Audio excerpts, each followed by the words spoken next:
As a Los Angeles police officer, I had 10 years in this business before my wife brought me to this class. Wow. Well, the fact that you've put all this out there, you've put in the time and the effort to build this company that gives all that, it made the decision easier once we realize now we actually have the resources to do this.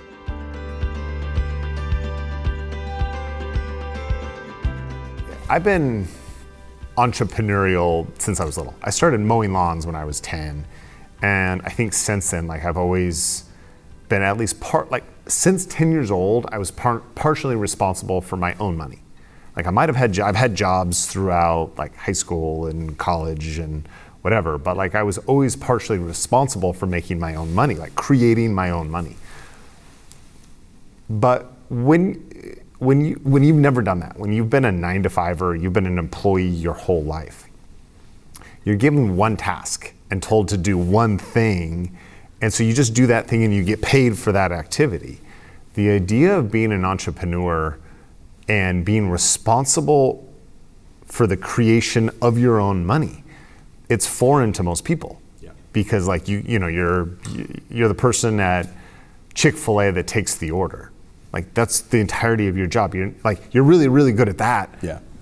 But then to go and be okay, I have to have the idea, I have to implement the idea, I have to create the product or service or whatever it is, and then I have to market, and I have to generate all of the activity, and I have to generate everything and then make enough money is completely foreign to people. And the idea that they can actually do the whole thing, they can make the whole pie and then sell the whole pie and there's profit afterwards, it's terrifying because people have never done it. Can they actually create enough value by themselves to pay for their lifestyle? Yeah. And so to do it, to design and create and everything, it's terrifying. And everything has such a high failure rate. Everything, every business, the statistics are out there, right? Yeah. 90-something% fail in the first 5 years or whatever it is. And so most people are gonna fail. But the thing that she said that was light bulbs going off, and I've always kind of felt this way, but the way she articulated or what she said that really popped in my brain was when you buy that first tax lien and then it gets redeemed, it's the first time that most people make the money by themselves. Yeah. Where they do the whole thing all by themselves and are purely and wholly responsible for making all of the money. There wasn't anybody else that really did anything. The county does their work and the person has to pay, but you just created and made your own money. And for most people, that's the first time that they've ever actually made their own money. And so you have that win right away. Yeah. You have that success of holy cow, I can actually do this. It's not wholesaling, it's not flipping, it's not buying a commercial property. Those activities are hard. Every single one of those strategies takes a lot of work and a lot of things that don't work. So if you're afraid already coming in and you're I don't know if I can do this because I've been a 9-to-5 or I've been an employee and I just went to work and they told me exactly what to do and I just did that little piece, I did that little cog in the wheel and that's all I did. The idea of having to wholesale or flip a house, find a house, negotiate it, hire a contractor, manage the rehab, and then sell it and turn a profit, that's a lot of activity. And a lot of that activity ends up in failure or not making money, right? You make a lot of offers on a lot of properties that don't go anywhere, and it's just what people think is failure, right? You hear a lot of no's, and then you don't make any money, so they just give up. But when you buy a tax lien and you have success, that very first redemption check, even if it's $5.46, you get that first check and it's oh my goodness, it actually worked. It's the first time for most people that they have that success. Yeah, we talk about in the class, I reiterate to a lot of people that come to this class, they probably took a sick day on Friday to be here. Yeah, probably. And a lot of people don't realize whether they show up to their job or not, that check's coming in the mail on Wednesday. Mm-hmm. Every other Wednesday you get paid. I used to, with one of my partners that I had in the police department, he would tell me, he had this really lax mentality. He'd say, hey man, don't sweat the small stuff. Every other Wednesday. We only work every other Wednesday. And I remember asking him, what are you talking about? He's we get paid every other Wednesday. So we show up and work on that Wednesday. All the other days, no sweat. And that's how people with a job really kind of think sometimes is, whether I'm here or I'm not here, I have 6 days, I have vacation days, this paycheck is constantly coming in. So I like the idea some entrepreneurs say the minute you get a job, the golden handcuffs that they talk about, you go brain dead. You don't need to think. You don't need to be creative. No. But buying a lien, going through this program that you've put together, right? Yeah. Being able to understand what to look for, the due diligence side, and then pulling the trigger and taking that action and seeing your money make money, it's insane. It's a drug, in all honesty. It really is, because like for me, Yeah. being a full-time police officer and then jumping into a seminar like this and learning this game, we put a very high value on money. So I have in the class, something I learned from all you guys was to read what's on the dollar bill. On the dollar bill, it says it's a note. So we talk about this rabbit hole about money not being real. But the reason why people save so much money is because you had to exchange your time for that money. So the drug that I've seen that gets me so addicted to this stuff is if I can put my money into something that makes more money, and I didn't have to do a whole lot of time on that. You're the one that taught me that tax liens are the truest form of passive income. And you showed me your account. Remember that account? Yeah. It was 400 grand that you put out there. Nobody touched the account for 6 months. And all that money came back with all the interest. Yeah. That doesn't make sense. Right? It doesn't make sense because most people, to make that money, they have to sacrifice time away from family. They have to go to a job and work overtime in order to make that money come back to them. Yeah. But the fact that you can put that money out there against something that is proven, that you've been able to identify and perfect with all the resources, the MTLS, all that stuff, like it's a dopamine hit. It's just like, holy cow, that actually worked. You said something interesting about the truest form of passive income. And I don't think people really understand. Right. There's so many things that people talk about being passive that just truly aren't. Like network marketing companies, it's passive income. It's not passive income. Yeah. The moment you stop doing it, it falls apart. Right. Rental properties. I love rental properties. I've got a handful here in Kansas City. They're not passive. Just like I showed you my bank, I show you my text messages with my property manager, and it's anything but passive. I get a message at least a couple times a week from her of something that I have to make a decision on. I have to fix, I have to adjust, I have to evict a tenant, or have to make a decision whatever it is, right? Yeah. It is not passive. But when I was showing you the bank account with all the liens, once we made those purchases, there's no more activity at all. The only activity is the county sending me money and doing the accounting for it. Yeah. It's the most passive thing I've ever seen. That's what I think is really, that's when we talk about some of these hurdles that some of these guys have to make, some of these people have to make when they come to the class. The hurdle is having an awakening in their mind that they get to be creative again. Yeah. Like at a job, you have an SOP, you have a standard operating procedure. You just do what you're supposed to do, and we're going to pay you. The best thing I've ever heard is whatever you're making per year is the annual subscription that job is paying you for your service. That hits hard. That just is horrible. Like when you look at that and you're like, as a police officer with LAPD was paying me 65 grand a year. And I was getting shot at probably once every 2 months. We were in some type of shooting. For 65 grand a year? That's 65 grand a year. enough. The last search warrant that I did, and I'm going to talk about this today. In my class, I show the picture of we took a picture. My unit would always take photos. And we took a picture of the last search warrant. It was a morning service search warrant. This search warrant, I had the intel, I did the workup on it. I was supposed to get shot. Because the workup was, whoever's going to open that door, there's 2 sawed-off shotguns. There was 2 shotguns or 2 guns sitting by the door, and there was these 2 big bay windows. And it had a security gate. So with the security gate doing a search warrant, that's going to jump your time to get into that door, because you got to do things, right? You got to put in a hook in, you got to hit the hook, you got to pop the door, and then you got to hit the door. So there's time. And the fact that somebody was sitting next to that door with a gun, and we're sitting there trying to get in, like, I'm going to get shot. So that was the intel from our informant that went in. So the last search warrant that I did, I show people that photo in the class, and I tell them, spoiler alert, I'm still here. I didn't get shot. Thank goodness. Like, everything worked out. But it was different for me because I just had my daughter. Yeah. And so I'm a father. So now it's like, I'm about to leave my kid without a dad and my wife without a husband, right? The aha moment was just show up and do your job and all this other stuff, get paid, and you have to exchange that time for that money. Is after that search warrant, I got put on the front desk, and I was making the same amount of money that I was making doing the search warrant. My pay didn't change. There's no hazard pay, there's no additional anything. Yeah. And so this annual subscription of what your company's paying for your services doesn't make any sense. So the fact that you can take money into an investment, such as this tax liens that have the state mandated return, right? Yeah. the fact that you can take this money that you work so hard at to exchange so much time for and actually make it work for you, like you're employing that and it's going to bring more money to you. And when you're done doing it, to your point, like go about and do whatever you want to do. To most people, it does not make sense, right? You have to, because the creativity is taking the action. Yeah. And so it's phenomenal to see people make that shift. The biggest thing is the fact that they're not creative anymore. They don't think that they can create wealth when there's all these opportunities out there to create wealth. I've recently been telling people, I found out Drew Carey makes $750,000 an episode on Price is Right. Okay, it takes about an hour to film an episode. Yeah. And I believe what I read was he does 24 episodes a year.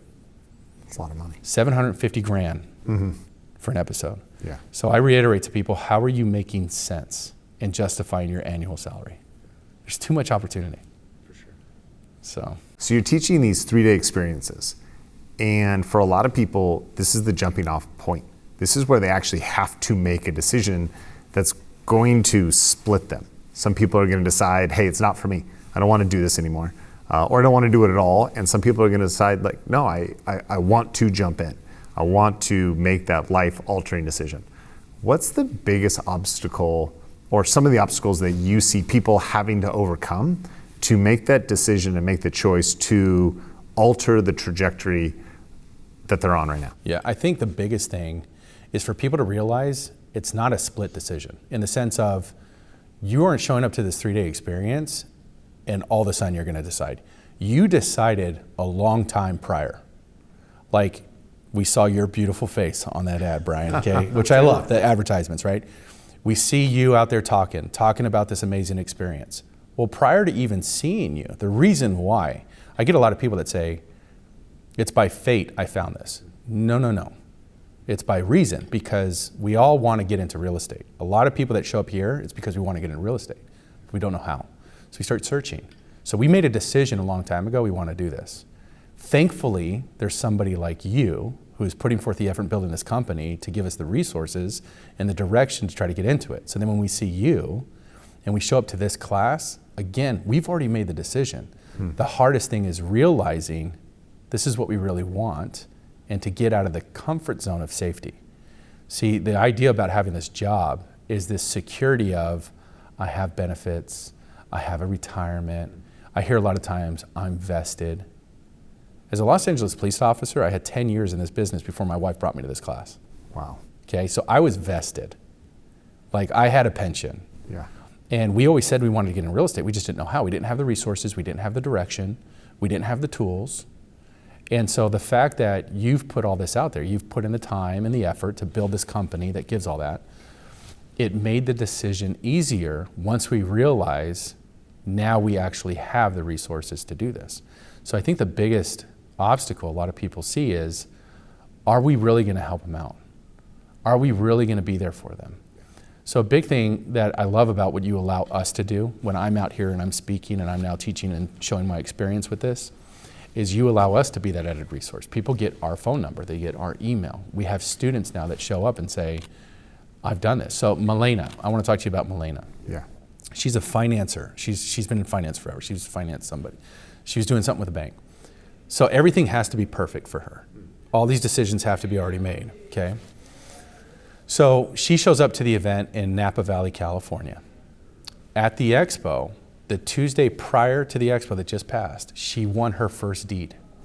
She got it for 16 grand in Lehigh Acres, Florida. Yeah. She freaked out. She didn't know what to do. We gave her all the resources, we gave her all the tools, and she was able to execute, take action, and then she did it, right? Yeah. So she made that decision to get in real estate a long time ago. Now she's actually doing it, but then when you do it, it's like, what do we do? So at the expo, I was there. You had me out there, we were speaking. And I sat down with her as that added resource, because this is what you told us to do when we came in here, is we are a resource to our students. Yeah. And I sat there with 15 minutes and we sold her property. So we called a real estate agent the same way that I learned how to do this business and the resources that you gave all of us. And we got on the phone with an agent who had a buyer who bought that property for $25,000. Yeah. She bought it for 16. She's got contract on it for 25. Like, so the biggest thing I think all of us feel is, even at our jobs, there's no help. Yeah. It's, here's what you need to do, just do your job. And then we're left to our vices. Now we get to create it ourselves, right? So I think understanding the resources, the tools, the direction, the education, the community, once people see that, I think it makes it a lot easier to say, okay, I'm not going to do this alone. I think one of the things that somebody's going to pick out from that story is she bought it for 16, sold it for 25. You got some expenses in there. She didn't make $9,000. What if she only walks away with $3,000 or $4,000? And we're like, well, that's not a lot of money. And the thing that I've realized, there's a light bulb or a switch that goes off on people. It's fascinating to me. One of my favorite conversations, the questions that I ask students all the time, is tell me about that first redemption check. And their eyes just light up. Their face gets excited. Because I remember mine. I remember the first time I got a redemption check, and for her to get that, sell it for $25,000, and she's gonna make a couple $1,000. The light bulb that goes off is like, oh my goodness, it's real. The amount that you make on that first deal is inconsequential to me. Yeah. It doesn't actually matter whether you got a redemption and you made $5, or you bought a deed and you flipped it and you made $3,000. That dollar amount doesn't matter. It's the fact that it's that light bulb of like, oh my goodness, it actually works and I can work it. Yes. It's not just Bryan Segal or Brian Peterson or these people you see online. Like when people realize that they can do it themselves, you talked about tax liens like being a drug. Yeah. And it feels like that, right? Because winning is addictive. Yeah. And success is addictive. And that very first success you have doesn't matter the dollar amount, because you get that success and you're just going to do it again and again and again and again.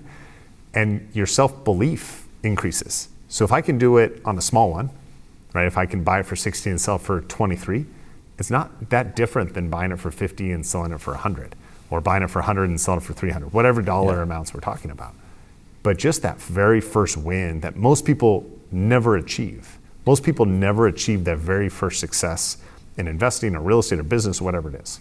Well, I think it's interesting. Like I think one of the biggest problems that people have is they don't understand what's really happening with their money. Yeah. There's a lot of stuff out there about being financially educated, like understanding finance. Mm-hmm. So something we hit on a lot, and something I learned through this whole program, was if my money sits in the bank and it's just sitting there in my savings account, I'm losing money every year. Yeah. People do not do this math. Even if I'm making 1%, which I'm not, right? A savings account right now is 0.0475 annual interest, national average. But if you're making 1% and rate of inflation is 3, and you and I were talking about this, if that money sits in that account for that year and the rate of inflation is 3, you're making 1, you just lost 2. Yeah. Okay? So if Milena, if she had $16,000 sitting in her savings account that wasn't doing anything, but she bought a property and she sold it for 25, and let's say after expenses, she got her 16 back, and she made 3. Mm-hmm. Like her money, all she did was participate on an auction on her laptop. She's still working her job. She's just like, oh, I'll buy this one. She got it for 16, which was money sitting in her account. She made a phone call. That's this phone call that we made to Miss Lynn, who was the agent that we called. Within 8 minutes, she said, I have a buyer. He's a developer. He needs all these lots. Yeah. So whatever other lot you can find and get, please call and let us know. He'll spend $25,000 to $35,000 on them. Mm-hmm. So she sells it. She told her, well, I'll sell it to you for 20. And Lynn said, we'll sell it for 25 because she wants her 5% commission. Yeah. So it's funny as all hell. So she sells it for 25. Milena looks at me and she says, my 16 just made me this much money. Yeah. And I said, and what were you doing during that whole time? She's like, well, I was still doing my job. Yeah. So that's the biggest kicker, is this exchange for time for money needs to stop. We need to understand that exchanging money for money is a lot better. Yeah. And then exchange your time for more time. So I'm all about experiences, right? So I'm all about travel and all this other stuff. So my family and I now, we exchange all of our time for more time. While our money, the drug of the lien, that money's out there working. The fact that a homeowner can't say, well, let me just pay less. The county's gonna require what the county requires. And that money comes in. So that's why it's such a drug, is when you learn how to exchange money for money, then you're able to start doing more time for time. I love it. Yeah. The crazy thing that we talk about with LAPD, we get what's called the overtime drug. Okay. So there's these overtime shifts that come up. Football game, Dodgers. We used to work the Dodger Stadium. Yeah. And we would go do overtime. And you would have to sign up for overtime and get it approved. Well, our overtime was also taxed. Yeah. And what the overtime meant was, I'm going to make a little bit more money, but in order to do that, I needed to sacrifice more time. So it just doesn't make any sense, man. No. So my overtime, the way I look at it now in our business, is the liens are my overtime and the deeds are my work, because the deed is still earned income. Like, Sure. I participate in an auction, I submit my bid, I win the property, now I got to sell it. So I got to make some phone calls. It's super difficult. I have to sit down on this comfortable couch in my house. I have to call a real estate agent, right? I have to network a little bit and say, hey, do you have a buyer? And the thing that I learned through this whole program and through a lot of the research that we have, I get these buyers ahead of time. Like, you guys teach how to really build out a good network. Yeah. And this is what I teach in these classes. So after lunch here, I'm going to actually do live phone calls. So I call real estate agents, I find out if they have buyers.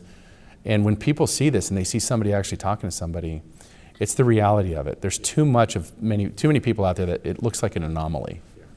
Well, you can do this because you're Bryan Peterson. You're special. Well, you used a word that's fascinating to me. You said it's uncomfortable for people to make phone calls. And I think people look at you like, yeah, you're Bryan Peterson. Well, yeah, but I've always been Bryan Peterson. I always will be Bryan Peterson. But everything was uncomfortable to me at one point too. Yeah. And we all have things that are uncomfortable in our lives. You talk about going to work 9 to 5 and the handcuffs. Well, everything, like when you're living that life, when you're middle class, poor, and you're working a 9 to 5, you're doing things that are uncomfortable. You're just comfortable with your uncomfortable. Yeah. Like you don't like your paycheck. You don't like being worried about your bills. You don't like your apartment that you're living in. You're uncomfortable in your life. Yeah. If you weren't uncomfortable, you wouldn't be watching these videos. You wouldn't be scrolling Facebook looking for opportunity. But you're okay with that uncomfort because it's predictable. You know what it is.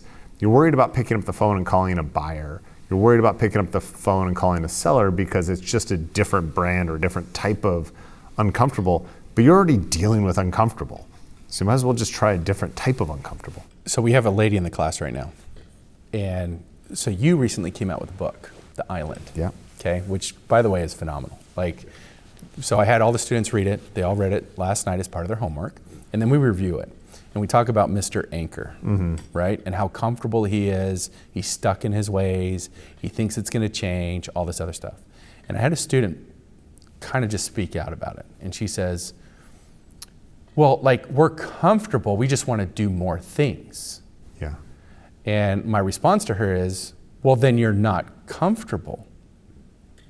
Because there's people out there, right? A lot of successful people come to this class because they want a better investment.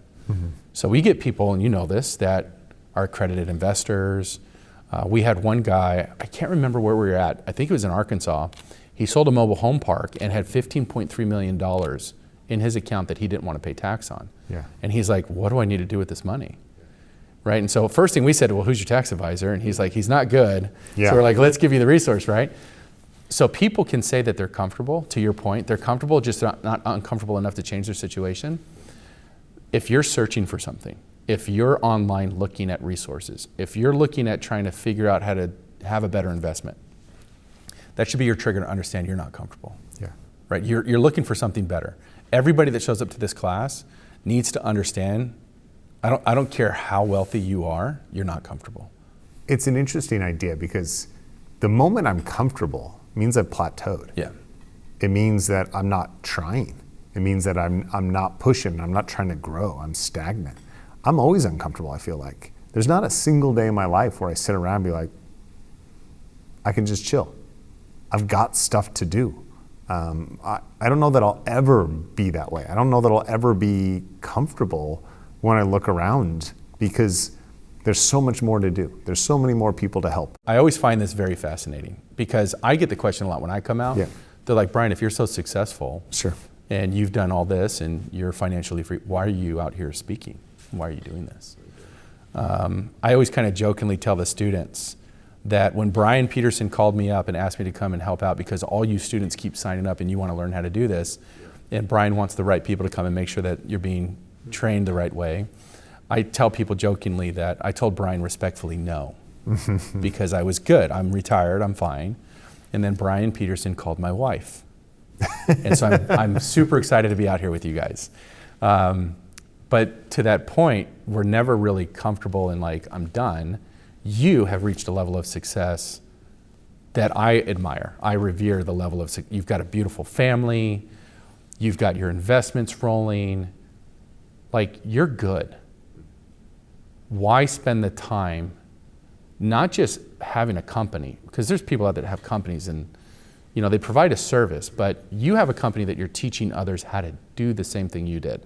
Yeah. That always blows my mind a little bit as far as you're giving away the secrets that helped you become in the situation that you're in. Yeah.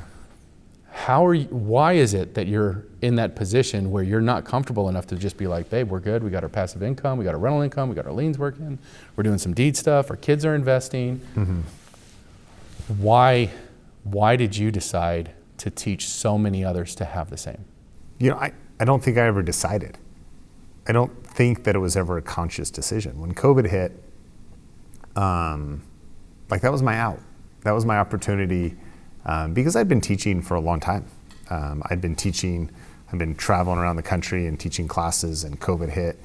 And I was like, okay, I'm done, cool. Like this is my opportunity to retire, to say, okay, I'm done teaching.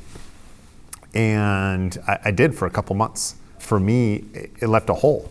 Like I didn't realize how much of a part of teaching and sharing and educating had grown inside of me. And when I stopped, I missed it. I missed it a lot. And I don't know that I can explain that to people if you haven't been there. Yeah. If you haven't been a coach, if you haven't been a mentor, if you haven't trained other people or worked with other people, it's a feeling that I can't express or explain to people, but you know what I'm talking about because you're smiling, so yeah. you felt that. And when I started analyzing it and started thinking about it, I realized that people had done for me. They taught me, they'd educated me, they'd trained me, they'd been a mentor for me. And I started looking throughout my life, and everywhere from my parents who taught and parented me, to financial mentors that I had, to real estate mentors that I had. And I realized that I wouldn't be where I was without them. And maybe it feels a little pie in the sky, a little too esoteric to say, like, I feel like I owed it. Yeah. But I truly felt that way, that I felt like it was disingenuous. It was ungrateful for me to just say, okay, I'm out. Yeah. Like I came from very middle class. Like I love my parents. I love my upbringing. I had a great childhood. But I had some people that helped me transition, that helped me become wealthy. And they didn't have to. They didn't have to teach me. They didn't have to help and guide and mentor me. And so if I didn't help the next group, if I didn't give back, it feels like there's so much to give. There's so many opportunities and so many people that can use it, that just holding the secrets is not what led me to be successful. I think that there's this idea that if I share with you, it takes away from me. And it's not a pie. It's not if I give you a slice, I get less. I just don't believe that that's how it works. It's not a pie sitting on the table. Yeah. You and I can both get full. Yeah. And me and everybody else in the country, we can all be full without taking away what's on my plate. There's an interesting quote out there that I learned through this whole process and that I live and die by. It was a Zig Ziglar quote that said, you can have anything that you want in life if you just help enough people get what they want in life. And I reiterate this in the classes now that you allow me to come in and speak at, which is everybody in here, I tell everyone, you all are in here selfishly for yourself. You all are selfish. But when they see the strategy that I utilize, that I've learned here, which is I find a property that I sell to another person, I don't hold that property. Yeah. I've made more money helping others than helping myself. Sure. And so this idea that you have about, you've learned all this stuff, so now you're giving back. Well, one, I just think that's within you, as that's the person you are, the servanthood mentality, right? But what I've learned, as a police officer, there's not much you can teach. You just teach people don't break the law. Yeah. You get some trainees that come up and you teach them how to handcuff somebody properly and how to stay safe and stay alive, right? There's not a whole lot of giving back at that. But when you talk about legacy, the thing that I really admire here is for generations, of these people on this company that you started this 5 years ago, right? Yeah. So the Tax Lien Code, right? You've been doing this forever. Tax Lien Code, yeah. So I hope you understand, because I'm one of this as a student. For generations, like my kids now are gonna always remember Bryan Peterson. Yeah. Their kids, when they ask their parents, why did you get into real estate? They're gonna say, well, your grandparents went to a seminar and they learned how to do this. Yeah. So the fact that the reason why I smile when you talk about this teaching is because people generations from now are gonna say quotes that Bryan Peterson said. People are gonna make investments and their lives are gonna be different because Bryan Peterson decided to put the information out there. That's what's amazing. That's what I love about it. So I appreciate it, thank you. Of course. You start this company, you're good, you're wealthy. Why take the effort to build this company that gives back so much of all that you've learned? Why do it? It's a great question. And I think it's the same answer for every student, every investor, every person that's coming to our classes. Why are they coming? Why are they coming to the classes? Why are they looking for a new business or a new investment? Because we can say it's about the money. We can say it's because I want a fancier car, or I want to eat at better restaurants, or I want to travel more, which I love all those things. I love driving nice cars, and I love eating in nice restaurants, and I love going on vacation.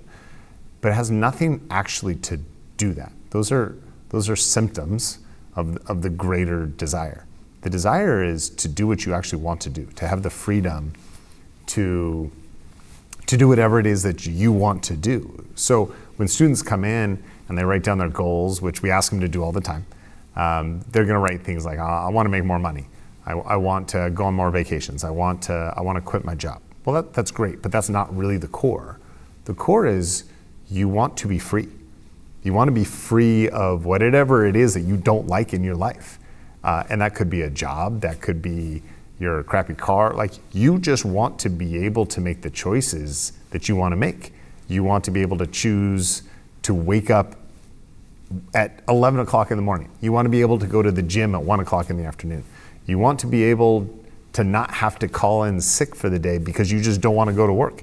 You want to be able to wake up today and say, tomorrow I want to fly to Japan and go on vacation. You just want the ability to choose. You want freedom. That's really why everybody comes in. What that freedom looks like for everybody else, it's different. Your freedom looks different than my freedom, but we all want the same thing. Choice. Choice. I love it.